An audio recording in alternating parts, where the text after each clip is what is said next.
நாம் இப்போ எங்கே இருக்கோம்னா மாங்காடில் இருக்கிற வடக்கு மாலியம்பாக்கத்தில் இருக்கிறோம்.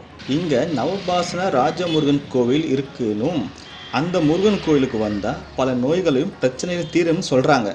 அதை பற்றி தெரிஞ்சிக்க முன்னாடி நம்ம சேனலை மறக்காமல் சப்ஸ்கிரைப் பண்ணுங்கள். இந்த கோவில் கட்டின விதமே ஒரு வித்தியாசமான கோபுரத்தில் தான் கட்டியிருப்பாங்க.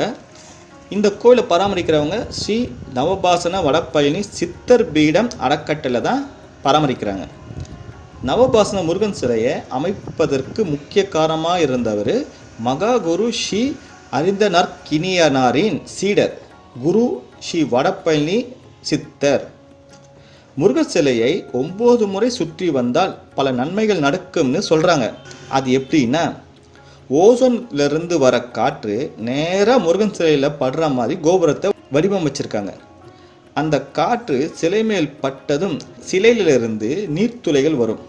அப்போது அந்த சமயத்தில் காற்று அடிக்கும்போது அந்த துளியிலிருந்து வரும் வாசனை காற்று நம்மேல் படுற மாதிரி 5 துளைகள் மூலமாக காற்று வெளியே வந்து கருவறையை சுற்றி வர மாதிரி நம்ம ஏற்படுத்தி விட்டுருக்காங்க.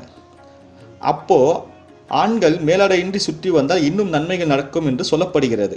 அப்படி 9 முறை சுற்றி வந்தால் எந்த மாதிரி பிரச்சனைகள் தீரும்னா, தீராத பிரச்சனைகள் தீரும் என்றும், நவகிரகங்கள் தோஷங்கள் பல நோய்கள் தீரும் என்றும், திருமண தடை விலகும் என்றும், புத்திர பாக்கியம் கிடைக்கும் என்றும், வியாபார தடைகள் நீங்கும் என்றும், தீய பழக்க வழக்கங்கள் விளங்கும் என்றும் பல அனைத்தும் நீங்கும் என்று சொல்லப்படுகிறது. நீங்கள் நவபாசன உருவத்தில் இருக்கிற முருகனை பார்க்க விரும்புவர்கள் என்றால் இந்த கோவிலுக்கு கண்டிப்பாக வந்து பார்க்கலாம்.